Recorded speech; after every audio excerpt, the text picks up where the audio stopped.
வணக்கம் அன்பு நண்பர்களே. இன்றைய கேள்வி கண்டவல் நிகழ்ச்சிக்கு உங்கள் அனைவரும் அன்போடு வரவேற்கிறோம். தேசிய முற்போக்கு திராவிட கழகம் என்ன செய்ய போகிறது என்ற மிகப்பெரிய கேள்விக்கு ஒரு பதில் கடந்த வாரம் கிடைத்திருக்கிறது. ஒரு மக்கள் நல கூட்டணியோடு இணைந்திருக்கிறார்கள். அடுத்ததாக மிகப்பெரிய கேள்வி, இந்த 2016 சட்டமன்ற தேர்தலில் எழுப்பியிருக்கக்கூடிய கட்சி தமிழ் மாநில காங்கிரஸ் மூப்பனார். இந்த கட்சி அடுத்து என்ன முடிவெடுக்க போகுது? அதிமுகவோடு சேரப்போகிறதா, திமுகவோடு சேரப்போகிறதா, மக்கள் நல கூட்டணியோட போகிறதா, வேறு ஏதேனும் புதிய முடிவெடுக்க போகிறதா? நிறைய யூகங்கள் வந்து கொண்டே இருக்க மிகப்பெரிய நிதானத்தோடு அந்த கட்சியுடைய தலைவர் திரு வாசன் அவர்கள் உரிய நேரத்தில் உறுதியான முடிவை இறுதியாக அறிவிப்போம் என்று மீண்டும் மீண்டும் ஒரே வார்த்தை சொல்லிக் கொண்டிருக்கிறார். அந்த கேள்விக்கு, மில்லியன் டாலர் கேள்விக்கு பதில் தேடும் முயற்சி தான் இந்த நிகழ்ச்சி. வாருங்கள், இன்றைய கேள்விக்கு நிகழ்ச்சியில் தமிழ் மாநில காங்கிரஸ் மூப்பனாருடைய மூத்த துணைத் தலைவர் திரு ஞானதேசிகன் நம்மோடு இருக்கிறார். அவருடன் கேட்பதற்கு நிறைய இருக்கின்றன, கேட்கலாம். வணக்கம். நீங்க தமிழ்நாடு முழுக்க உங்களுடைய தலைவர் வாசன் அவர்கள் மக்களை தேடி சுற்றுப்பயணம் போனாங்க. ஸ்டாலின் அவர்கள் போனது போல, அன்புமணி அவர்கள் போனது போல இவங்களும் ஒரு தனியான பயணம் மேற்கொண்டாங்க. திரு வாசன் அவர்கள் மக்களை சந்தித்த போது மிகப்பெரிய பிரச்சனையாக அவரிடம் மக்கள் முன்வைத்த விஷயங்கள் என்ன? அவரிடம் மெதுவாக பெண்களை பொறுத்த மட்டில் அவர்கள் மதுவிலக்கை பற்றி மிகவும் வலியுறுத்தினார்கள். தமிழகத்தில் பூரண மதுவிலக்கு வேண்டும் என்பது பெரும்பான்மையான பெண்களுடைய கோரிக்கையாக இருந்தது. பல இடங்களிலே தண்ணீர் பிரச்சனை, இதுபோல சாதாரண பிரச்சனைகளை முன்னிறுத்தினார்கள். கட்சி நண்பர்களை பொறுத்த மட்டில் எப்படி போக வேண்டும் என்கிற ஆலோசனை என்று எடுத்துக்கொள்ள முடியாது. அவர்களுடைய கருத்துக்களை பதிவு செய்தார்கள். இது அத்தனையும் தலைவர் வாசன் அவர்கள் உள்வாங்கினார்கள். சில இடங்களிலே எங்கள் திண்டுக்கல் மாவட்டத்தில் எல்லாம் மாவட்டம் பூரா அவர் விவசாயிகளை சந்தித்து, தொண்டர்களை சந்தித்து போனார். சில ஊர்களிலே ஒரு உள்ள அரங்கிலே கூட்டங்கள் நடந்தது. அது மிக பிரச்சனையாக மதுவிலக்கு பிரச்சனையை பெண்கள் பேசினார்கள். 2014 பாராளுமன்ற தேர்தலில் ஒருங்கிணைந்த காங்கிரஸ், தமாகவை உள்ளடக்கிய காங்கிரஸ் 4.5 விழுக்காடு வாக்கு, 5 விழுக்காடு வாக்குன்னு நம்ம வச்சுப்போம். 80% உங்கள்கிட்ட வந்துருச்சு அப்படின்னு சொல்ல, 100% உங்கள்கிட்ட வந்துருச்சுன்னு கொண்டாலும் கூட இன்றைக்கு தமாகவுடைய வாக்கு வீதம் 5 விழுக்காடு தான் என்றால் மறுப்பீர்களா? கண்டிப்பாக மறுப்பேன். காரணம், இன்றைக்கு ஏராளமான இளைஞர்கள் புதிதாக இந்த கட்சிக்கு வந்திருக்கிறது. ஏராளமான பொதுமக்கள் இந்த கட்சியை ஆதரிக்கிறார்கள். நடுநிலையாளர்கள் வாசன் மீது இருக்கிற அந்த நேர்மையான தன்மை, அவருடைய பழகும் சுவாபம், பணிவு, இவையெல்லாம் அவர்கள் ரசிக்கிறார்கள். ஆகவே நடைமுறை அரசியலிலே இருக்கிறவர்களை விட ஒரு மாற்று தலைவராக வாசன் முன்னிறுத்தப்படுகிறார். ஆகவே அவருக்கு மிகப்பெரிய வரவேற்பு இருக்கிறது. இந்த 4.8% பாராளுமன்றத்திலே வந்தது என்பதை கூட நான் அது தவறு, அந்த சதவீதம். காரணம் என்னவென்றால், அன்றைக்கு அடித்த மோடி அலையும் காங்கிரஸ் கட்சியை ஆட்சியிலிருந்து நீக்கிவிட வேண்டும் என்கிற வெறியும் ரெண்டும் சேர்ந்து காங்கிரஸ் கட்சியினுடைய வாக்கு வங்கியை குறைத்தது. வாக்கு வங்கி என்பது உயிரே போனாலும் எவ்வளவு மோசமான எமர்ஜென்சி பீரியட்ல கூட, இப்ப திராவிட முன்னேற்ற கழகம் மிகப்பெரிய தோல்வியை சந்தித்த காலங்களில் கூட 22-23 விழுக்காடு குறைவான வாக்கு வாங்கியதே இல்லை. அவர் மிகப்பெரிய தோல்வி, 4 சீட் தான் ஜெயிச்சாங்க, 2 சீட் தான் ஜெயிச்சா கூட 22-23 விழுக்காடு குறைஞ்சு திமுக வென்றதில்லை. சோ உங்களுடைய லீஸ்ட், உங்களுடைய ஓட் பேங்க் சொல்லக்கூடியது, என்ன நடந்தாலும் எங்களை விட்டு போக மாட்டாங்க காங்கிரஸ்காரங்க, அதைத்தான் வாக்கு வங்கி என்று சொல்ல முடியும். அதுவே 4.5 தான், 4.8 தான் சொல்லும் போது அதுல இருந்து ஒரு ஸ்பிளிட் வந்திருக்கக்கூடிய ஒரு கட்சிக்கு என்ன இருக்க முடியும்? இல்ல, இப்ப உள்ளாட்சி தேர்தல் நடந்தது. திரு தங்கபால் அவர்கள் தலைவராக இருந்தார்கள். 5.5% வாக்கு வந்தது 2011. ஆமா. அதுக்கப்புறம் இப்பொழுது 4.8% நாடாளுமன்றத்தில் வந்திருக்கிறது. ஆகவே 2011 5.5% வந்ததற்கு காரணம் வேறு, பாராளுமன்றத்தில் 4.8% வந்ததற்கு காரணம் வேறு. ரெண்டையுமே சராசரி விழுக்காடு போட்டா கூட 5.3 தான். காரணங்கள் வேறு. அப்படின்னா கூட சராசரி 5.3 விழுக்காடு தான் காங்கிரஸ் ஓட்டு வங்கி. அப்படி அல்ல, காங்கிரஸ் கட்சியின் வாக்கு வங்கி குறைந்திருக்கிறது என்பதை நான் ஒத்துக்கொள்கிறேன். காங்கிரசின் வாக்கு வங்கி குறைந்திருக்கிறது. ஆனால் இந்த 5%, 4% என்பதை நான் ஏற்றுக்கொள்ளவில்லை. இல்ல, அதுதானே புருவன். நீங்க 2011லயும் தனித்து போட்டிட்டு இருக்கிறோம், 2014லயும் தனித்து போட்டிட்டு இருக்கிறோம். கடைசியாக தனித்து போட்டிட்ட 2 தேர்தலுடைய வாக்கு வீதம் சராசரி 5. நீங்க அதுதான் நான் சொல்ல விரும்புகிறேன். அன்றைய காலகட்டத்தில் சூழ்நிலையில் வாக்கு வங்கி குறைவதும் உண்மையான வாக்கு வங்கி மறைக்கப்படுவதும் இன்றைக்கு நிகழ்கிற ஒரு அரசியல் தேர்தல். காங்கிரஸ்ல இருந்து ஸ்பிளிட் ஆயிருந்தாலும் இன்னைக்கு தமாகவுடைய வாக்கு வங்கி காங்கிரஸோட ஓட்டோட அதிகமா போயிருக்குன்னு சொல்ல போறீங்க? நான் உண்மையை பேச விரும்புகிறேன். எங்களுடைய வாக்கு வங்கி எவ்வளவு என்பதை தேர்தலில் முடிந்த பிறகுதான் தெரியும். ஏனென்றால் எங்களுடைய வாக்கு வங்கி எவ்வளவு என்பதை டெஸ்ட் பண்ணுகிற தேர்தல் களத்தில் நாங்கள் இதுவரை போகவில்லை. முதல் முறையாக போகிறோம். ஆகவே எங்கள் வாக்கு வங்கி வந்து எவ்வளவு என்பதை தேர்தல் முடிந்த பிறகுதான் என்னால் சொல்ல முடியும். 234 தொகுதிகளிலும் தமாக தனித்து போட்டியிட போகிறதா? கூட்டணியோடு தான் போக போகிறோம் என்பதை ஏற்கனவே வாசன் அவர்கள் சொல்லிவிட்டார்கள். அப்ப கூட்டணியோட தயவோட அவர்களுடைய ஒத்துழைப்போடு அவர்களுடைய ஓட்டும் சேர்ந்து வரக்கூடிய வாக்கை வந்து உங்களுடைய வாக்கு என்று எப்படி சொல்ல முடியும்? 2011 2014 நாம் எடுத்த உதாரணங்கள் இரண்டுமே தனித்து போட்டியிட்ட உதாரணங்கள். இல்ல, அதுதான் தமிழக அரசியல் நடந்து கொண்டிருக்கிறது. உங்களுடைய வாக்கு வங்கி எவ்வளவுங்கிறது தனித்து போட்டியிடக்கான ஒரு அரசியல் துணிவு தமாக இருந்திருக்க வேண்டாம். இல்ல, அதை துணிவு என்று சொல்ல முடியாது. கட்சி ஆரம்பித்து ஒரு ஆண்டு கிட்டத்தட்ட 3 மாதம் ஆகிறது. ஆகவே இது முதல் தேர்தல். ஆகவே இதுக்கு துணிவு என்பது நான் சொல்ல மாட்டேன். இன்றைக்கு எந்த கட்சிக்கு துணிவு இருக்கிறது என்று கேட்டால், இன்றைக்கு பெரிய கட்சிகள் கூட கூட்டணி இல்லாமல் ஒரு ஆள் வந்தால் கூட அவரை இழுத்து ஒரு சட்டமன்ற உறுப்பினரை கொடுத்து அவரையும் அணைத்துக் கொள்கிற தேர்தல் வியூகம் இன்றைக்கு தமிழகத்தில் நடைபெற்றுக் கொண்டிருக்கிறது. எங்களை மட்டும் தனியாக நிற்க வேண்டும் என்று பாண்டே சொல்வது எனக்கு புரியவில்லை. இல்ல, நான் உங்களுக்கே தெரியும், அதிமுகவுடைய தோழமையில் இருக்கக்கூடிய கட்சிகள் ஒரு நபர் சார்ந்தவை கிட்டத்தட்ட, வெளிப்படையாக சொல்வதானால். திமுக நான் வரேன். அதிமுக வந்து திரு சேக்கு தமிழரசன், திரு தனியரசு, திரு ஷேக் தாவூத், திரு சரத்குமார், இது வந்து மிகக்கூடிய இன்னும் வளர வேண்டிய கட்சிகளாக இருக்கக்கூடிய கட்சிகள். சோ அவங்க ஒரு கூட்டணிக்காக டெஸ்பரேட்டா இயங்கிட்டு இருக்காங்கன்னு யாரும் விமர்சனம் வைக்க முடியாது.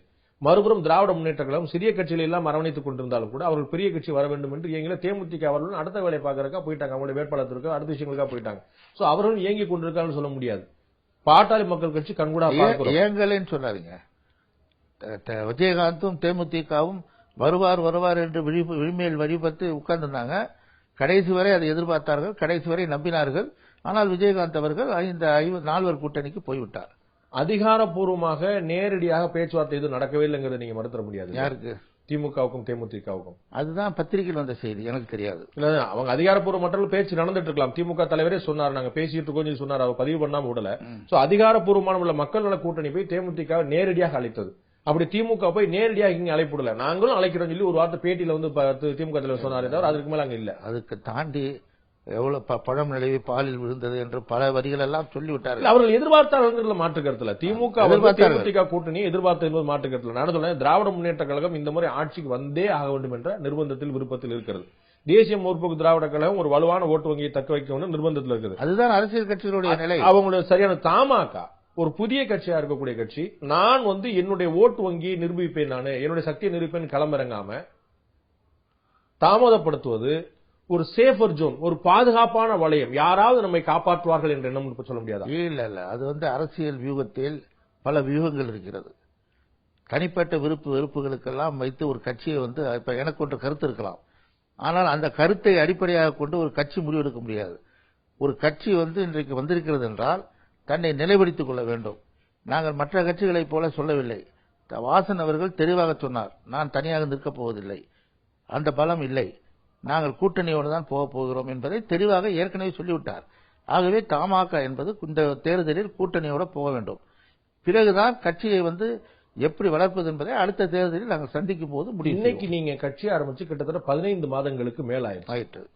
96 நீங்க கட்சி ஆரம்பிச்சு 3 மாதத்துக்குள்ள ஒட்டுமொத்தமா சின்னம் பெற்று தேர்தல் வெற்றி பெற்று தமிழகத்தின் 2வது பெரிய கட்சியாக தமாக இருந்தது. அப்ப தமாகவுக்கும் மூப்பனாருக்கும் இருந்த வரவேற்பு இன்றைய தமாகவுக்கும் வாசனுக்கும் இருக்கிறதா? அதாவது காலங்கள் வித்தியாசம் இருக்கிறது. நீங்கள் ஒன்றை மறந்துவிடக்கூடாது. 3 மாதம் அந்த பலத்துல நம்ம இல்ல இல்ல இல்ல நீங்க காலங்களை மறந்துவிடக்கூடாது என்று நான் சொல்வது 3 மாதம் அல்ல, 6 மாதம் இல்ல. அந்த மார்ச் மாதம் 30ஆம் தேதி, கிட்டத்தட்ட 30ஆம் தேதி 29ஆம் தேதி மூப்பனார் டெல்லியிலிருந்து வருகிறார். ஏப்ரல் 1ஆம் தேதி 2ஆம் தேதி சின்னம் வாங்குகிறோம். ஒரே நாளில் காலையில் போய் சாயந்தரம் சின்னமும் கட்சிக்கான அங்கீகாரத்தை வாங்குகிறோம். திரு சிதம்பரம் போன முயற்சி பண்ணாரு. சிதம்பரம் போல இங்கிருந்து 2 பேரை அனுப்பினோம். டெல்லியிலே வந்து மிஸ்டர் கிருஷ்ணமணி அட்வொகேட் அப்பியர் ஆனாரு. அன்றைக்கு காலை நான் போவதாக இருந்தேன். என் தந்தையார் வந்து ஒரு இறுதி கட்டத்தில் வந்து ஆஸ்பத்திரியில் இருந்ததால் என்னால் போக முடியவில்லை. அது வாங்கினோம், ஒரே நாளில் வாங்கினோம். வாங்கி அன்றைக்கு இரவே எல்லா கேண்டிடேட்டும் கொடுத்து 21 நாளில் தேர்தலை சந்தித்தோம். அது தேர்தல் சமயம். ஆகவே தேர்தலின் போது ஆரம்பித்த காரணத்தினால் ஒரு மிகப்பெரிய வரவேற்பும், பிறகு அந்த தேர்தலிலே நாங்கள் பெற்ற வெற்றி என்பது மிகப்பெரிய வெற்றியாக இருந்த காரணத்தினாலும் அன்றைக்கு அது பரபரப்பாக அன்றைக்கு பேச. நான் கேட்பது தேர்தலுக்கு பிறகான வெற்றியை விட்டுருங்க, அது நம்ம 2016 மே 19க்கு பிறகு நம்ம பார்க்க போறோம். நான் கேட்கறது தமாக 96ல துவங்கிய போது இருந்த எதிர்பார்ப்பு, இருந்த நம்பிக்கை, இருந்த வாக்கு இப்ப 2016ல இல்ல. வாசனும் புதிய தமாகவும் மூப்பனாரும் பழைய தமாக பெற்றிருந்த வரவேற்பை பெற்றிருக்கிறார்களா அப்படிங்கிறது. அதாவது வரவேற்பு என்பது நீங்கள் சொல்வது அன்றைக்கு ஒரு ஆரவாரத்தோடு இருந்த வரவேற்பு.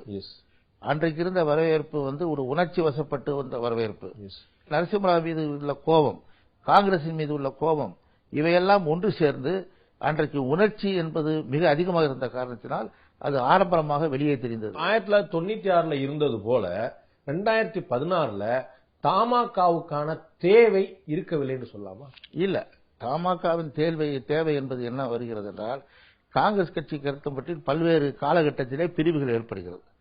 அந்த பிரிவுகள் ஏற்படுவது என்பது பல்வேறு காலகட்டங்களில் பல காரணங்களால் வருகிறது. 69லே வந்த பிரிவினை சிண்டிகேட் என்று பிரிந்த காரணம் ஏன் என்று உங்களுக்கு தெரியும். ஜனாதிபதிக்கு ஒரு பெயரை இவர்கள் எல்லாம் பிரகரிக்கிறார்கள், இந்திரா காந்தி, அது முடிகிறது, அதனால் ஒரு கட்சி பிரிகிறது 69.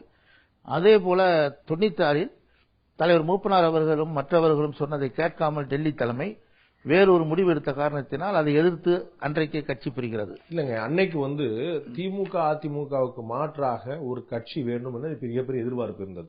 அப்ப அதிமுக மீது மிகப்பெரிய ஆன்டி இன்கம்பன்சி, மிகப்பெரிய எதிர்ப்பலை இருந்தது.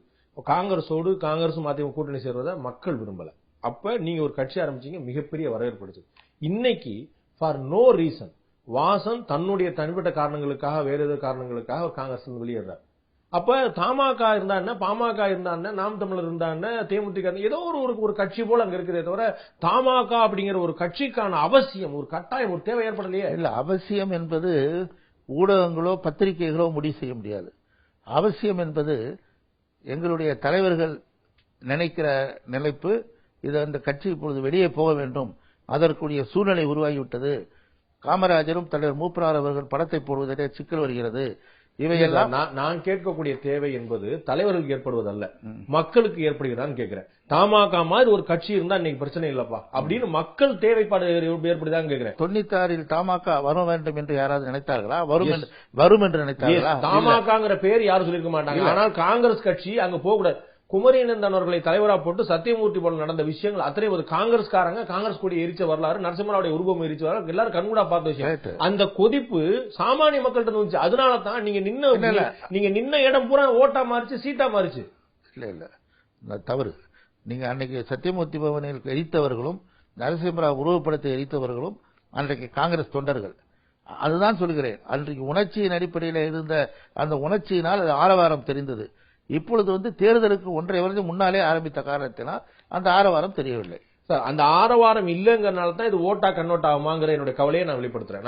நான் ஆரவாரமாக இல்லாவிட்டால், இந்த ஆரவாரம் இல்லாவிட்டால் எப்படி வாக்கு வங்கியா மாறும்? இல்ல, இதற்கு நம்முடைய வாதங்களுக்கு முடிவே கிடையாது. எங்களுக்கு தமாகவுக்கு வாக்கு வங்கி உண்டு என்று நான் சொல்லுவேன்.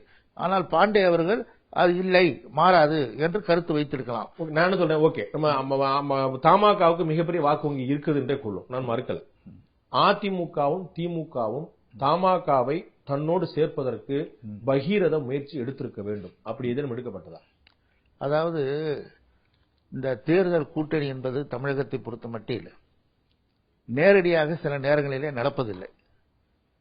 கூட்டணி எப்பொழுது அறிவிப்பார்கள் என்றால், உதாரணத்துக்கு சொல்லுகிறேன், இந்த 4 பேரும் மக்கள் நல கூட்டணியை சேர்ந்த 4 பேரும் திடீரென்று கோயம்பேடு செல்கிறார்கள். 10 நிமிடத்தில் கையெழுத்தாகிறது. அப்படி யாரும் இல்ல. கேப்டன் உடனே அதில் சேருகிறார், அறிவிக்கிறார்கள். அது ஒரு நாள் நிகழ்ச்சி அல்ல, அது அறிவிப்பு மட்டும்தான். அது ஒரு நாள் நிகழ்ச்சி அல்ல. அதற்கு பின்னணியில் பல்வேறு காலகட்டங்களில் பேச்சுவார்த்தை நடந்திருக்கும். அதனுடைய வெளிப்பாடு தான் அன்று நடந்தது. அதே போல தமிழகத்தில் பல்வேறு கட்சிகள் பின்னணியில் பேசுகிறார்கள். அதான் நான் கேட்கிறேன், தமாக வர வேண்டும் என்று திமுக விரும்புகிறதா, அதிமுக விரும்புகிறதா? அப்படி பேச்சுவார்த்தை நடக்கிறதா? இதை சொல்ல முடியாது. பின்னணி என்று சொன்ன பிறகு நான் எப்படி சொல்ல முடியும்? வெளிப்படையாக என்று வெளிவருகிறதோ அன்றைக்கு தான் இந்த கூட்டணி வந்தது என்ற அர்த்தம். சார், நீங்களே குறிப்பிட்டது போல தேமுதிக தங்களுடைய கூட்டணிக்கு வர வேண்டும் என்று மக்கள் நல கூட்டணி பகிரங்க அழைப்பு கொடுத்தது, பாஜக பகிரங்க அழைப்பு கொடுத்தது, திமுக பகிரங்க அழைப்பு கொடுத்தது. அப்படி எந்த ஒரு கட்சியாவது மக்கள் நல கூட்டணி தவிர பகிரங்க அழைப்பு கொடுத்திருக்கான்னு கேட்கிறேன். இன்றைக்கு நான் சொல்வேன், பிஜேபி உள்பட பல கட்சிகள் எங்களோடு நீங்கள் வர வேண்டும் என்று விரும்பி எங்களை அழைத்தார்கள். சரி, மக்கள் நல கூட்டணி பகிரங்கமா அழைச்சிருக்கு. பிஜேபி எங்க கூட்டணிக்கு வரணும்னு உங்களை கேட்டுக்கிட்டாங்க. திமுக அதிமுக தமிழ்நாட்டுடைய 2 பிரதானமான கட்சிகள், ஆட்சி வேணுமா வேண்டாமா தீர்மானிக்கக்கூடிய 2 பிரதான கட்சிகள் தமாக தங்களோடு வர வேண்டும் என்று விரும்பினவா? நான் தான் சொன்னேன், நீங்கள் சில விஷயங்களை வெளிப்படையாக பேச முடியாது. சோ நான் இப்படி புரிந்து கொள்கிறேன், பேச்சுவார்த்தை நடந்து கொண்டிருக்கிறது, அதை பற்றி அதிகாரப்பூர்வ அறிவிப்பு வெளியிடுற அளவுக்கு நடக்கல. இதை நீங்க எந்த மாதிரி நீங்கள் திருப்பி திருப்பி கேட்டாலும் நான் ஒரு வார்த்தை சொன்னால் அதற்கு பல அர்த்தங்கள் வந்துவிடும். நாங்கள் எந்த கூட்டணியும் பேச்சுவார்த்தைகள் பின்னால் நடக்கிற போது வெளிப்படையாக தெரிவதில்லை. அது வெளிப்பாடு வந்த பிறகுதான் எந்த கூட்டணியில் நாங்கள் இருக்கிறோம் என்பதை மக்கள் வெளியே தெரியும். பாஜக உங்களை கூட்டணிக்கு அழைத்தது அப்படின்னு நீங்க சொல்லிட்டீங்க. மக்கள் நல கூட்டணி உங்களை அழைச்சதை நாடே பார்த்தது. ஏன் சொல்லலைன்னா, நாங்க பாஜக நேரடியாக அழைக்கவில்லை. அவர்களுடைய அங்கே இருக்கிற தலைவர்கள் விரும்பினார்கள், தமாக சேர்ந்தால் நல்லது என்று விரும்பினார்கள். இல்ல அதான் நீங்க சொல்றீங்க. அத மாதிரி திமுக அதிமுகவும் தமாக தங்களோட வரணுங்கிற விரும்புதான் என்னுடைய கேள்வி. கண்டிப்பாக விரும்புவார்கள். நீங்க தயங்குறீங்களா? அதுதான் எதையும் சொல்ல முடியாது. நீங்க அதிமுகவும் திமுகவும் தமாக வரணும்னு விரும்புவாங்க. நீங்க தேமுதிக அழைக்கிறது, மற்ற 2 கட்சிகள் இருக்கிறது. கூட்டணியை பற்றி முடிவு செய்வது தலைவர் வாசன் ஏற்கனவே சொல்லிவிட்டார், உரிய நேரத்தில் நான் அறிவிப்பேன் என்று.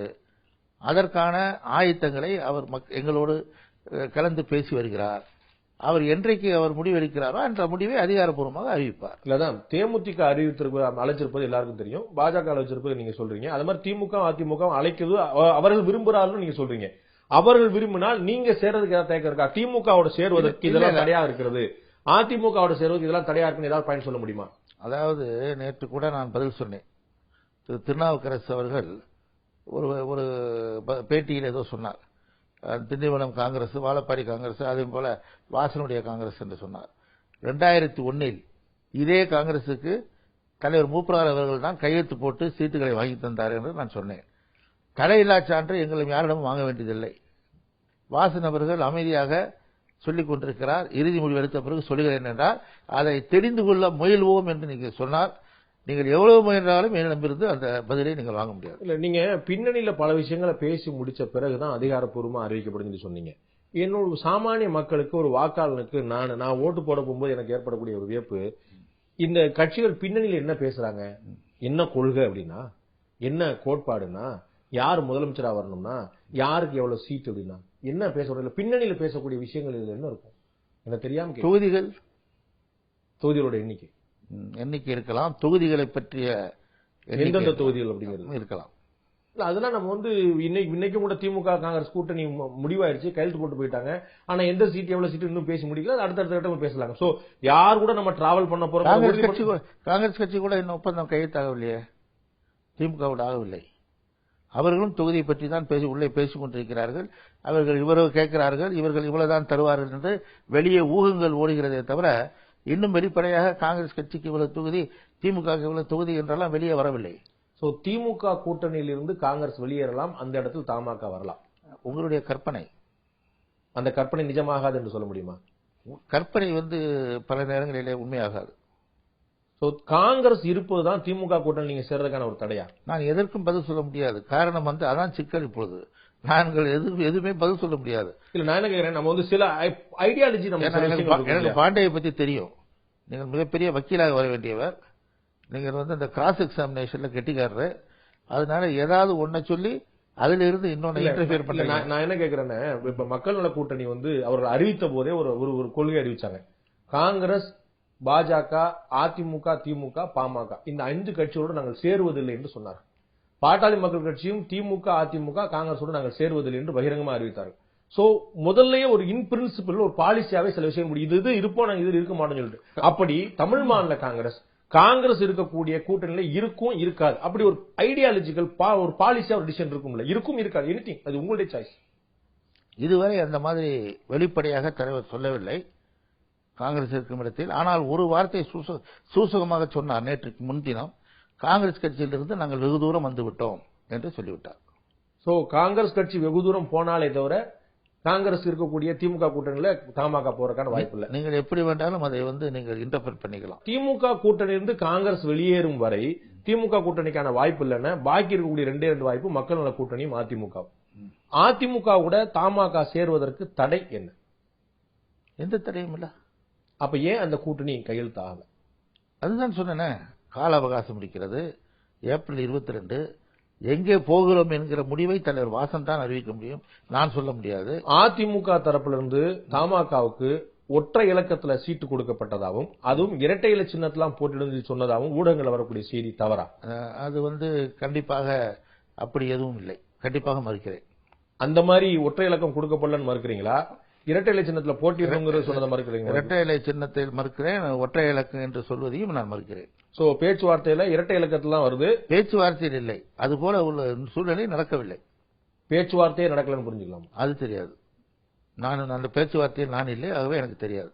இல்ல, இரட்டை இலை அப்படிங்கிற சின்னத்துக்கான நிர்பந்தமும் இல்ல, ஒற்றை இலக்கம் தான் கொடுப்பேங்கிற நிர்பந்தமும் கிடையாது. ஏன் காரணம் என்றால், ஏன் சொல்லுகிறேன் என்றால், இரட்டை இலை சின்னத்திலே நிற்க மாட்டார்கள், இந்த கட்சி அந்த மாதிரி போகாது என்பது நம்பிக்கையை நான் சொல்லுகிறேன்.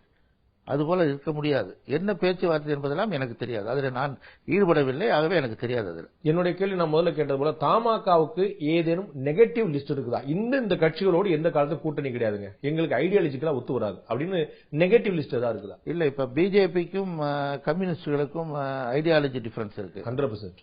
பிஜேபிக்கும் காங்கிரசுக்கும் ஐடியாலஜி டிஃபரன்ஸ் இருக்கா இல்லையான்னு தெரியாது, இந்துத்துவால டிஃபரன்ஸ் இருக்கு. ஆனால் எங்களை பொறுத்த மட்டில் கம்யூனிஸ்டுகளோடு நாங்கள் சேரலாம், ஆனால் பிஜேபியோடு போவதற்கு எங்களுக்கு ரிசர்வேஷன் இருக்கிறது. ஆகவே இதுதான் நான் சொல்ல முடியும். மற்றபடி ஐடியாலஜிக்கலா எங்களுக்கு ஒன்றும் யாரோடு எங்களுக்கு பகை இல்லை, கருத்து மாறுபாடும் இல்லை. திமுக, மக்கள் நல கூட்டணி, அதிமுக 3 முக்கியமான துருவங்கள் ஆட்சி பிடிக்கிற கடுமையா முயற்சி பண்ணிட்டு இருக்கும்போது 3ல யாருடனாலும் சேரல, எங்களுக்கு ஆட்சேபனை இல்லைன்னு சொல்றது ஒரு கொள்கை சார்ந்த அழகான விஷயம் இல்ல. இல்ல, நீங்க கேள்வி கேட்டது வேற. நீங்க கேள்வி கேட்டது கொள்கை ரீதியாக உங்களுக்கு ஏதாவது இருக்கிறதா என்றா சொன்னா இல்ல. அதனால நான் சொன்னேன், கொள்கை ரீதியாக எங்களுக்கு இந்த இவர்கள் கொள்கையில் இருந்து மாறுபட இடதுசாரிகளோடு ஒரு தயக்கம் இருக்கலாம், இடது தயக்கம் இல்ல பாஜகவோட ரிசர்வேஷன் இருக்கலாம், அதுவும் முற்று முதலான இதுல ரிசர்வேஷன் இருக்கலாம். ஒரு 2 விஷயம் தான் சொல்றீங்க. நான் சொல்றேன், அப்ப உங்களுடைய வாய்ப்பு மக்கள் நல கூட்டணி, திமுக, அதிமுக என்று 3 பக்கம் இருக்கிறது. இந்த 3ல எதனாலும் போவேன்னு சொல்றது ஒரு கொள்கை சார்ந்த அரசியலுக்கு அழகாங்கிறது என்னுடைய கேள்வி. எந்த கட்சிக்கு இந்த கொள்கையோடு தேர்தல் கூட்டணி வைக்கிறார்கள்? ஓகே, எந்த கட்சிக்கும் கொள்கை இல்லை, தமாகவுக்கும் கொள்கை இல்லை. அப்படி அல்ல, தேர்தல் என்று வருகிற போது வெற்றி வாய்ப்பை பற்றி நினைப்பதுதான் ஒரு அரசியல் கட்சியினுடைய ஒரு விதியாக, சூட்சமமாக, வியூகமாக நான் பார்க்கிறேன். ஒரு கட்சி அந்த மாதிரி தான் இன்றைக்கு கூட்டணிகள் அமைகின்றன. காங்கிரஸ் கட்சிக்கும் திராவிட முன்னேற்ற கழகத்திற்கும் என்ன உடன்பாடு இப்பொழுது? அது ஒரு இயல்பான கூட்டணி, ரொம்ப நாளா கூட்டணி இருந்தது இந்த 2 கட்சியும். 2013 டிசம்பர் அன்றைக்கு திமுக பொதுக்குழுவில் என்ன சொன்னார்கள்? கூடா நட்பு கேடாய் முடிந்ததுன்றாங்க. அது அல்ல, அதோட அதிகமாக பேசினார்கள். நான் பேச விரும்பவில்லை, அதை விட மிக அதிகமாக அதிலே பேசினார்கள். இது என்ன கொள்கை ரீதியான உடன்பாடு? இல்ல. ஆகவே தமிழக அரசியலில் தேர்தல் வெற்றி ஒன்றை குறிக்கோளாக கொண்டுதான், இது சொல்வதற்கு வெட்கப்படவில்லை, வெற்றி பெறுவது ஒன்றுதான் குறிக்கோள் என்றுதான் இன்றைக்கு கூட்டணிகள் அமைகின்றன. நீங்க கேட்பது என்னன்னா, யாருமே கொள்கையோட இல்ல, நீ என்னை மட்டும் என் கொள்கையோட கேக்குறீங்க. என்ன கொள்கை இருக்கு? கொள்கைங்கிறது என்பது வேறு. இப்ப எங்களுக்கு இருக்க கொள்கை, நாங்கள் நேர்மையான நிர்வாகம் வேண்டும் என்று நினைக்கிறோம். மது விலக்குக்கு எதிராக 1 கோடி கையெழுத்தை வாங்கி தந்தது தமாக. வெளிப்படையான நிர்வாகம் வேண்டும், ஊழல் இல்லாத ஆட்சி வேண்டும் என்றெல்லாம் நாங்கள் நினைக்கிறோம். ஆனால் இன்றைக்கு 99 மூப்பனார் அவர்கள் நின்றார்கள். மூப்பனார் அவர்கள் நின்ற போது நாங்கள் அத்தனை தொகுதியிலும் தோற்றோம். ஆனால் இந்த மக்கள் இந்த கட்சி இப்படி இருக்கிறது, நேர்மையாக இருக்கிறது, ஆகவே இந்த கட்சி ஆட்சிக்கு உட்கார வேண்டும் என்கிற மனப்பான்மை தமிழகத்தில் வளராத வரை இப்படித்தான் வியூகங்களை வகுக்க முடியும். நீங்க சொல்ற 89 சொல்றீங்களோ? 99. உங்கள் தந்தை டிவியில் இருக்கிற நண்பர் பேட்டி எடுத்தார் தலைவரை. அவர் சொன்னார், நான் ஊழலை எதிர்த்தேன், அதிகார வரம்புகளை மீறுகிற கட்சியை எதிர்த்தேன், என்னை மக்கள் நடுத்தருவில் நிறுத்திவிட்டார்கள் என்று சொன்னார். பிறகு 2001 அதிமுகவோடு சேர்ந்தார். இன்றைக்கு தனியாக நின்று வெற்றி பெறாத போது அந்த கட்சியை இன்றைக்கு மக்கள் மதிப்பதில்லை. ஆகவே வெற்றி ஒன்றுதே இலக்காக வைத்துதான் இன்றைக்கு கூட்டணிகள் அமைகின்றன. சார், பாட்டாளி மக்கள் கட்சி இதுல கொள்கை ஒன்று, பாட்டாளி மக்கள் கட்சி மாற்றம் முன்னேற்றம் என்ற கொள்கையிலே முன்னிறுத்தி தனியாக போட்டியிடும் சொல்லி நின்று இன்னைக்கு வரைக்கும் கிட்டத்தட்ட ஒரு வருஷமா தன்னோட முடிவை மாற்றாம ரொம்ப திடமா செயல்பட்டு இருக்கு.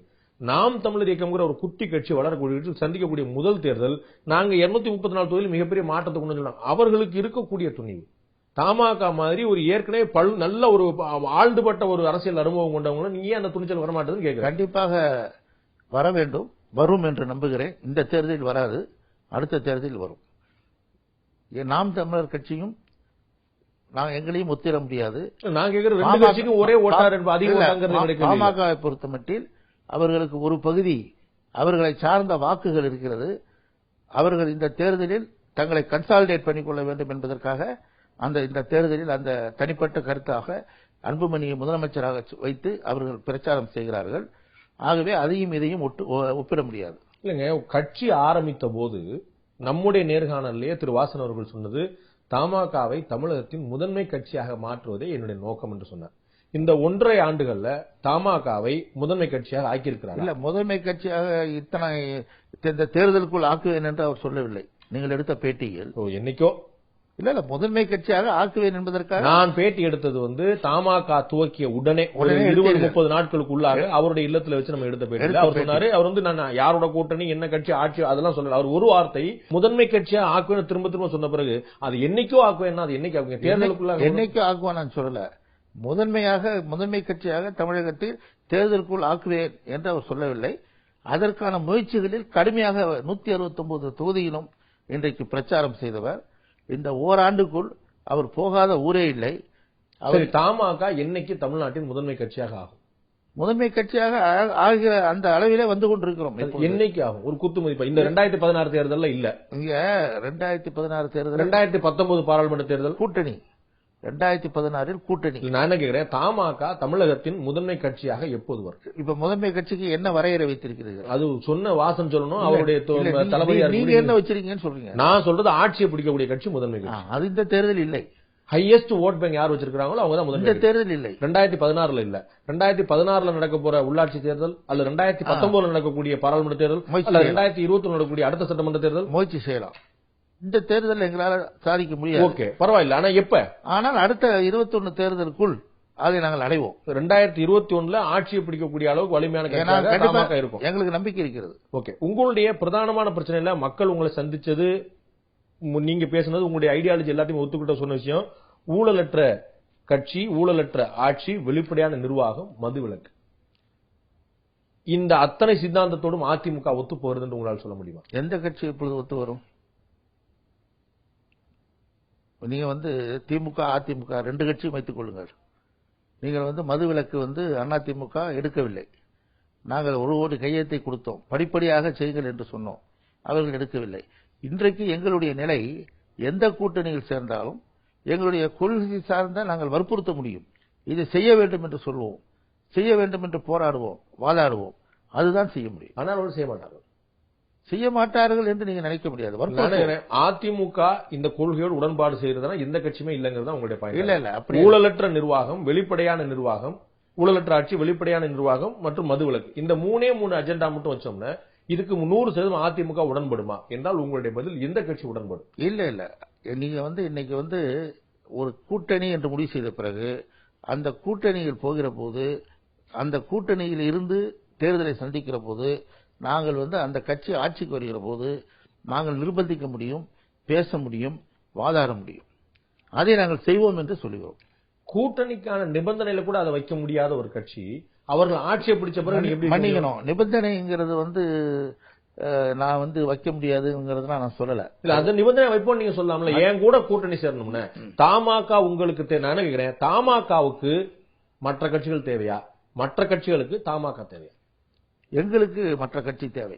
அது பொய் சொல்ல விரும்பவில்லை, தனியாக நிற்கவில்லை என்றது வெளிப்படையாக தலைவர் வாசன் சொன்ன பிறகு, இந்த தேர்தலில் நாங்கள் கூட்டணியோடு தான் சந்திக்க முடியும் என்று சொன்ன பிறகு எங்களுக்கு கூட்டணி தேவை. அப்ப கொள்கைகளை முன்னிறுத்த முடியாது, அவர்கள் கொடுக்கக்கூடிய இடங்கள் என்ன, நாங்கள் எடுக்கக்கூடிய இடங்கள் என்னங்கிறதா கணக்கு. எல்லா கட்சியும் அப்படித்தான். கொள்கை ரீதியான முடிவோடு யாரும் யாரோடையும் சேரவில்லை தேர்தலில். யார் எந்த கொள்கை, நான் காங்கிரசுக்கும் திமுகவுக்கும் இப்பொழுது ஒப்பிட்டு சொன்னேன். எப்ப எந்த கொள்கையின் அடிப்படையில் 2 பேரும் சேர்கிறார்கள்? அப்படித்தான் மற்ற கட்சிகளும். இப்ப நேற்று கூட அந்த மக்கள் நல கூட்டணியிலே மந்திரி சபை பிரிக்கப்பட்டு அந்த மேடையிலேயே மறுக்கப்பட்டிருக்கிறது. இடதுசாரி கட்சிகளுக்கும் விடுதலை சிறுத்தை திருமாவளவன் கட்சிக்கும் மதிமுக வைகோ அவர்களுக்கும் அந்த இலங்கை பிரச்சனையிலும் மிகப்பெரிய வேறுபாடு இருக்கிறது. ஆனாலும் அவர்கள் ஒன்றாக இருக்கிறார்கள். அந்த கொள்கை விட்டு ஒரு ஒப்பந்தம் செய்திருக்கிறார்கள், ஒரு காமன் மினிமம் புரோகிராம் போட்டிருக்காங்க. அதனால இப்படித்தான் இந்த கூட்டணிகள் தமிழகத்தில் அமைகின்றன. அதிமுக ஆட்சி நாளை 3/4 வருஷத்தை நிறைவு செய்து மக்களை சந்திக்க இருக்கிறது. அவர்களுடைய ஆட்சிக்கு நீங்க என்ன மதிப்பெண் கொடுப்பீங்க? அதாவது ஒவ்வொரு நிறைவுகளும் இருக்கிறது, குறைகளும் இருக்கிறது. எது அதிகம் இருக்கிறது? நிறைகள் அதிகமாக இருக்கிறது, குறைகள் குறைவா இருக்கிறது. குறைகள் குறைவாக இருக்கிறது. சோ மீண்டும் நிறைகளை பொறுத்த மட்டும் நான் சொல்ல விரும்புவது பர்டிகுலர்லி ரூரல் பப்ளிக். இது வந்து கட்சி சார்ந்து நான் பேசவில்லை. ரூரல் பப்ளிக் வந்து என்ன தேவையோ அவர்களுக்கு மதிய உணவு போடுகிற போது கேலி செய்தார்கள். ஆனால் இன்றைக்கு மதிய உணவு என்பது இன்றைக்கு மக்களுக்கு தேவையானதாக இருக்கிறது. அதே போல அம்மா உணவகங்கள் 5 ரூபாய்க்கு இன்றைக்கு காலையில் சாப்பிட முடிகிறது. அது நல்ல, நான் மனமாற அதை வரவேற்கிறேன், நல்ல திட்டம். அதே போல மாணவர்களுக்கு கொடுக்கக்கூடிய திட்டங்கள் எல்லாம் மிகச்சிறந்த திட்டங்கள். ஒரு வீட்டில் வந்து ஏழை ஒரு சைக்கிளோ கம்ப்யூட்டரோ வாங்க முடியாத நிலையில் அந்த மாணவனுக்கும் மாணவிக்கும் இது கிடைக்கிறது. காவல்துறை யாருடைய இன்டர்ஃபரன்ஸும் கட்சி இன்டர்ஃபரன்ஸ் இல்லாமல் காவல்துறை இயங்குகிறது. காவல்துறையை நிர்வகிப்பது எப்படி என்பது வேறு, அது அட்மினிஸ்ட்ரேஷன். அதில் சில அதிகாரிகளை வந்து நல்ல அதிகாரிகள் அங்கே போடப்படாமல் அவர்கள் எல்லாம் வேற போஸ்டிங்ல போறதெல்லாம் தவறு. இது திமுக ஆட்சியிலும் என்னுடைய வகுப்பு நண்பர் 2 ஆட்சியிலும் சங்கடப்பட்டார். டிஜிபி வரைக்கும் வர வேண்டியவர் பிறகு கோர்ட்டில் போய் தான் டிஜிபி ஆகி ரிட்டையர் ஆனார். அது வேறு. ஆனால் நல்ல அதிகாரிகளை போடாது, அது ஒரு பக்கம். இந்த ஆட்சியில நிறைவு அதிகமா குறைவு அதிகமான்னு கேட்டா நிறைய அதிகம் சொல்லி சொல்லலாம் இருக்குது. சோ தமாகவுடைய பார்வையில அதிமுக மீண்டும், என்னுடைய பார்வை, சரி திரு ஞானதேசியனுடைய பார்வையில அதிமுக மீண்டும் ஆட்சிக்கு வருவதற்கான வாய்ப்புகள் அதிகம். அது எனக்கு தெரியாது, மக்கள் ஓட்டு போட்ட பிறகுதான் தெரியும். நீங்க ஒரு வாக்காளரா, ஒரு மாற்றுக் கட்சியை சேர்ந்தவரா, அதிமுக குறைய விட நிறைய அதிகம் ஜோசியம் எப்படி சொல்ல முடியும்? ஜோசியம் இல்லைங்க. நாங்க மாற்றுக் கட்சியாக நீங்க இருந்து கொண்டு நீங்கள் வந்து அதிமுக நிறைய அதிகம் நீங்க சொல்லும் போது இயல்புல அவர்களுக்கான வெற்றி வாய்ப்பு அதிகமா இருக்கணுமே. இல்ல, அதை பத்தி எனக்கு தெரியாது. நீங்க வந்து நிறைகள் குறைகளை கேட்டீங்க. இல்ல, நிறைகளை பொறுத்த மட்டும் நான் பார்ப்பது 2 பார்வை. ஓகே, கிராமத்து மக்களை சாதாரண மக்களுக்கு பலன் கிடைத்ததா? ஓகே, கிடைத்தது. ஓகே, 2006-11 திமுக ஆட்சியும் 2011-16 அதிமுக ஆட்சியும் திராவிட முன்னேற்ற கழக ஆட்சியில நீங்க வந்து பாத்தீங்கன்னா அவங்கள்ட்ட வந்து இல்ல குறைபாடுகள் அதிகம். காரணம், மாவட்ட செயலாளர்கள் எல்லாம் அந்தந்த மாவட்டத்தில் அவர்கள் வந்து கோலச்சினார்கள். அது வந்து மக்கள் விரும்பவில்லை. ஒன்று. 2வது வந்து காவல்துறையிலே தலையீடு அதிகம் அந்த ஆட்சியில். இந்த ஆட்சியில் அது இல்லை. இதுதான் கம்பேரிசன். சோ திரு ஞானதேசியன் வாக்களிப்பதாக இருந்தால் திமுக விட அதிமுகவுக்கு தான் வாக்களிப்பார்.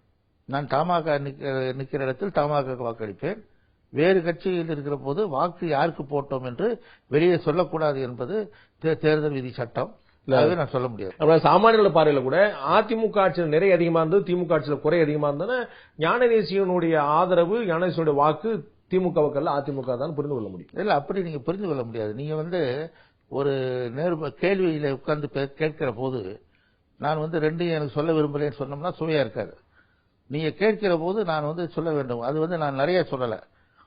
இங்கே வந்து கிராமப்புறங்களுக்கு நிறைய தீர்வுகள் கிடைத்தன, நன்மைகள் கிடைத்தன. அந்த ஆட்சியில வந்து காவல்துறையிலே வந்து தலையீடு அதிகமாக இருந்தது, மாவட்ட அளவிலே தலையீடு இருந்தது. இந்த ஆட்சியில் அது இல்லை. அது 2 தான் நான் சொன்னேன். பாட்டாளி மக்கள் கட்சி ஒரு தனி கட்சியாக ஒரு முதலமைச்சர் வேட்பாளரை முன்னிறுத்தி தன்னுடைய அரசியல் எதிர்காலத்தை 2016 பார்க்கிறது. அவர்களுடைய நிலைப்பாடு, செயல்பாடு, அவர்களுடைய வாய்ப்பு எப்படி பாக்குறீங்க? அதாவது ஹைடெக்கா பண்றாங்க.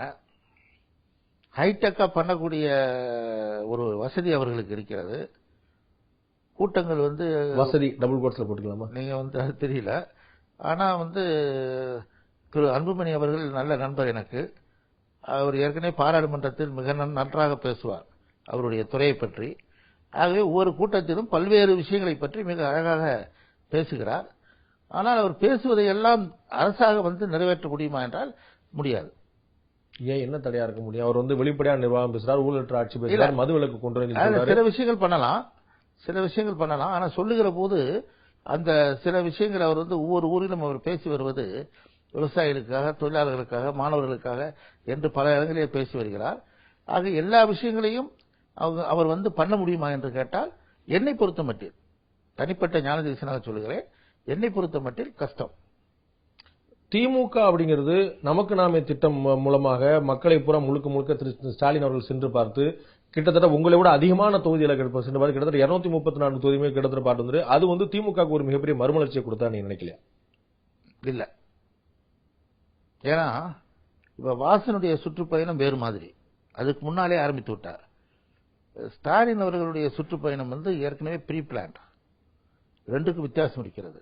எந்த ஒரு திட்டமும் ப்ரீ பிளான்டா இருந்தா தான் சரியா இருக்கும். ஒரு ஆட்சியில இருந்தவர்கள் ஆட்சியில் இருக்க விரும்புபவர்கள். ப்ரீ பிளான்ட் அப்படிங்கிறது நீங்க தப்பா எடுத்துக்கூடாது. நான் அதுக்காக அவர்களை குறை சொல்லவில்லை. அதாவது ஒரு வரையறைக்குள் குறிப்பிட்டவர்களை கொண்டு வந்து உட்கார வைத்து அதிலே பேசுகிற மாதிரி ஒரு பார்வை எனக்கு டிவியில பார்த்த போது தெரிந்தது. அரசியல் விமர்சகர்கள் எதிர்க்கட்சிக்காரர்கள் சொல்வது போல் சொன்னால் நாடகம் போல் தெரிகிறது. நான் ஞானேஸ்வரன் வாசகமா சொல்ல, நாடகம் என்ற வார்த்தையை நான் ஞானேஸ்வரன் வாசகமா நானும் சொல்லல. இட்ஸ் அதாவது ப்ரீ அரேஞ்ச். என்னை பொறுத்த மட்டும் எது நல்லா இருந்ததுன்னா, தெருவில் நடந்து போனார்ல, சைக்கிள்ல போனாரு, டீ குடிக்க போனாரு, அது போனாரு ரைட்டு. நீங்க தெருவில் அவர் நடந்து போனாரு, பொதுமக்கள் பார்த்தார்கள், அது ஒன்று அவருக்கு நன்மை பயக்கும். மற்றபடி அவர் செய்ததெல்லாம் அந்த குறிப்பிட்டவர்களை கொண்டு வந்து பண்ண விஷயமா தான் நான் பாக்குறேன். காங்கிரஸ் கட்சி முன்பிருந்ததை விட இன்று திரு இளங்கோவனுடைய தலைமையில வைப்ரண்டாக அதிர்வுகளோடு இருக்குன்னு சொன்னால் மறுக்க முடியுமா? பத்திரிகையின் தலைப்புச் செய்திக்கு இளங்கோவன் உதவுகிறார், காங்கிரஸ் கட்சிக்கு அவர் உதவவில்லை. காங்கிரஸ் கட்சியின் கட்டமைப்புக்கோ காங்கிரஸ் கட்சியை கீழே கொண்டு போய் சேர்த்து வளர்வதற்கோ அவர் இந்த பேச்சு உதவாது. நண்பர் இளங்கோவன் எப்பொழுதுமே மிக பத்திரிகைகளுக்கு தலைப்புச் செய்தி கொடுக்கிற மாதிரி பேசுவார். ஆகவே காங்கிரஸ் இருப்பது போல தமிழகத்தில் தெரிகிறது. அதுக்கு அவர் இளங்கோ தான் காரணம். உங்களுடைய மனத்துல தோன்றது அப்படியே வெளிப்படையா பேசக்கூடிய இயல்பு கொண்டவர் நீங்க. இந்த தமாக பிளவுக்கு அப்புறம் காங்கிரஸ் போட்ட கூட்டங்கள் எத்தனை, தமாக போட்ட கூட்டங்கள் எத்தனை, தமாக போட்ட கூட்டங்களை விட காங்கிரஸ் போட்ட கூட்டங்கள் அதிகம்? நீங்க இல்ல நாங்க நிறைய போட்டிருக்கோம்.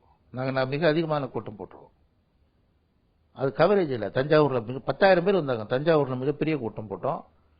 திருச்சியில மிகப்பெரிய கூட்டங்கள். நம்ம கூட்டங்கள் நீங்க போடவே இல்லை நான் சொல்றேன். எண்ணிக்கை அடிப்படையில் நீங்க அதிகமா போட்டீங்களா? நாங்க ஜாஸ்தி போட்டோம். நாங்க ஜாஸ்தி போட்டிருக்கோம். அதே மாதிரி இந்த சுற்றுப்பயணம் போகிற போதும் இப்ப திண்டுக்கல் எடுத்துங்க. சுற்றுப்பயணம் நீங்க அதிகமா போனீங்க, அவங்க போல. திண்டுக்கல் எடுங்க. திண்டுக்கல்ல வரும்போது நத்தத்துல ஒரு கூட்டம், கடைசியில முடியும் போது பழனி பக்கத்துல ஆயக்குடியில ஒரு கூட்டம். 2 கூட்டம் ஒரே நாள்ல போட்டோம், ஸ்டார்டிங்ல எண்டிங்ல. அதே மாதிரி பல ஊர்ல கூட்டங்கள் போட்டிருக்கோம். நீங்க ஒரு வைப்ரண்டான கட்சியா இருக்கிறதுக்கு ஆர்ப்பாட்டங்கள், போராட்டங்கள், அரசுக்கு எதிரான உங்களுடைய செயல்பாடுகள் இதெல்லாம் ஆக்டிவா இருக்கணும்னு எதிர்பார்ப்பாங்க. எனக்கு நினைவுல மதுவிலக்கு எதிராக திரு வாசன் அவர்கள் சென்னையில் ஒரு ஆர்ப்பாட்டம் நடத்தினார். அது தவிர குறிப்பிட முடியாத வேற ஏதாவது போராட்டங்கள் 1 வருஷத்துல நடத்தினா சொல்ல முடியும்? மதுவிலக்குக்கு 2 ஆர்ப்பாட்டங்கள் நடந்தது. மீனவர்களுக்காக ஒரு ஆர்ப்பாட்டம் ராமேஸ்வரத்தில் நடந்தது. 1 கோடி கையெழுத்து வாங்கி கொடுத்த ஒரே கட்சி தமிழகத்தில் தமாக தான். இதெல்லாம் ஒரு பக்கம். 2வது, இந்த ஒரு ஆண்டு புதிதாக கட்சி துவங்கிய போது மாவட்ட தலைவர்கள் போட்டோம், வட்டார தலைவர்கள் போடணும், அவர்கள் கிராமப்புறத்தில் போய் கிராம தலைவர்கள் போடணும், கட்சியை கட்டமைக்கணும், மெம்பர்ஷிப் சேர்க்கணும். இவ்வளவும் பண்ணி போராட்டங்களையும் நாங்கள் பண்ணியிருக்கிறோம்.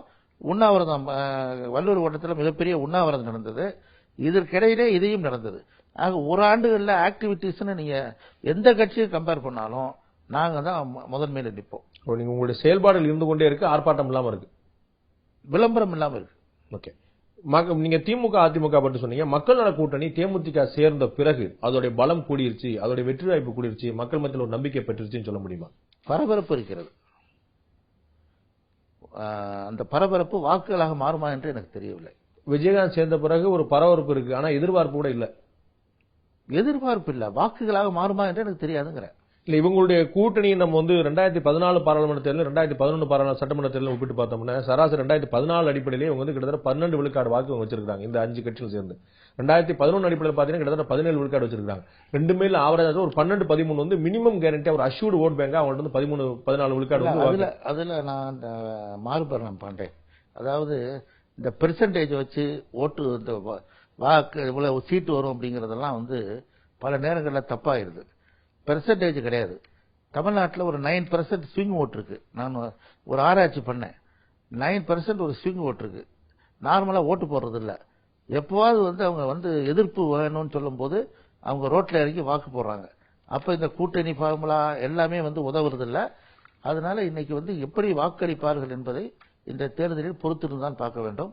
இந்த சதவீத கணக்கு என்பதெல்லாம் தேர்தலில் உதவாது. இல்ல நம்ம வந்து 2006ல வந்து அதிகமான ஓட்டை வந்து அதிமுக வாங்கிச்சு. ஆனா ஆட்சி அமைச்சது திமுக தான். சோ அந்த நீங்க சொல்ல நான் உடன்படுறேன். ஆனா ஒரு கீழ கிரவுண்ட் லெவல் ஒரு வைப்ரேஷன் இருக்கும் இல்லையா? மக்கள் நல கூட்டணிங்கிறது வந்து 4 பேரா இருந்து 5 பேரா வந்தபோது ஒரு மிகப்பெரிய எதிர்பார்ப்பு. அதான் சொன்ன பரபரப்பாக இருக்கிறது, பரபரப்பு பேசப்படுகிறது. எந்த அளவுக்கு வாக்கு வரும்னு சொல்லி சொல்ல முடியாது. சொல்ல முடியல. 2016ல மக்கள் நல கூட்டணி விஜயகாந்த் கூட்டணி வந்து ஆட்சியை பிடிக்கும்னு சொல்லிட முடியாது. தெரியல, வாக்காளர்கள் மனநிலை எப்படி இருக்கிறது என்பது தெரியவில்லை. இன்னும் போகணும், இன்னும் ஒரு மாசம் இருக்குல்ல. தமாக வந்து இந்த தேர்தலுக்கு தேர்தல் அறிக்கையை வெளியிடுமா? கண்டிப்பாக. அதுல பிரதானமா இருக்கக்கூடிய அம்சங்கள் ஏதாவது இருக்குதா? ஒரு முக்கியமான விஷயங்கள் இன்னும் நாங்க ப்ரிப்பேர் பண்ண ஆரம்பிக்கல. கண்டிப்பாக அதுல மதுவிலக்கு,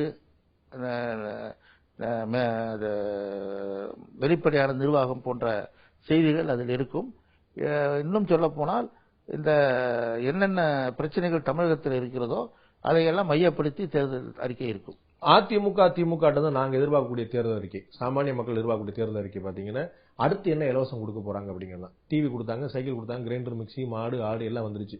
அடுத்து எங்களுக்கு சில விஷயங்கள் தேவைப்படுது. அப்படி நாங்க சில விஷயங்கள் எதிர்பார்க்கிறோம். அந்த மாதிரி தமாக தேர்தல் அறிக்கையில் ஏதாவது? இல்ல, நாங்க எதுவும் கொடுக்கிற நிலையில இல்ல. நாங்க வற்புறுத்துகிற நிலையில் இருக்கிறோம். கூட்டணியில் சேர்கிற போது எந்த ஆட்சி அமைந்தாலும் எந்த கூட்டணி அமைந்தாலும் அதை வற்புறுத்துகிற நிலையில் இருக்கிறோம். ஆகவே இதையெல்லாம் வற்புறுத்துவோம் என்று நாங்கள் சொல்லுவோம். 2016ல யார் ஆட்சி அமைப்பார்? நீங்க வந்து 2016ல வெற்றி கூட்டணியில் தமாக இருக்கும் அப்படிங்கிற ஒரு வார்த்தை பிறகு சொல்றாரு. சோ வெற்றி கூட்டணி அப்படின்னு தமாக அடையாளம் காணக்கூடிய கூட்டணி எது? நாங்கள் எந்த கட்சியோட கூட்டணியில் இருக்கிறோமோ அந்த கட்சி தான் வெற்றி கூட்டணி. மக்கள் நல கூட்டணியோ திமுகவோ அதிமுகவோ தமாக எந்த கூட்டணியோட சேர்கிறதோ அது வெற்றி கூட்டணி. வெற்றி கூட்டணி. ஞான தேசிகன், பீட்டர் அல்போன்ஸ் மாதிரி மூத்த தலைவர்கள் இந்த சட்டமன்ற தேர்தலில் போட்டிடுவாங்களா? தலைவர் தான் முடிவு பண்ணும். சீட்டு கொடுக்கணும்ல அவரு. தலைவர் திரு வாசன் போட்டிடுவாரா? அது அவர் தான் முடிவு பண்ணும். கட்சியோட தலைவர் போட்டிடுவாரா? அப்படி நான் வந்து அன்புமணி போட்டிடுவார். அன்புமணி வந்து சொல்லவே இல்லை இது வரைக்கும். ஆனா நான் சொல்றேன் அன்புமணி போட்டிடுவார், சீமான் போட்டிடுவார், கருணாநிதி போட்டிடுவார், ஜெயலலிதா போட்டிடுவார், ஸ்டாலின் போட்டிடுவார், ஹெச் ராஜா போட்டிடுவார். இவ்வளவு தலைவர் போட்டிடுவார். நானே கண்டுபிடிச்சு சொல்ல முடியும். அவங்க யாரும் தொகுதின்னு அறிவிக்கல. நான் வந்து வெறும் பார்வையாளர் சொல்ல முடியும்.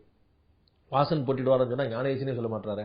இல்ல, அவர் போட்டிடுவார் என்று அவரை தானே கேட்கணும். என்ன கேட்டா நான் அப்படி சொல்ல முடியும். நன்றி திரு ஞானேசன். இவ்வளவு நேரம் உங்களுடைய கருத்தையும் உங்களுடைய நேரத்தையும் எங்களுடைய பரிந்துரைக்கு நன்றி. உங்களுடைய நல்ல நோக்கங்கள் நிறைவேற எங்களுடைய வாழ்த்துக்கள்.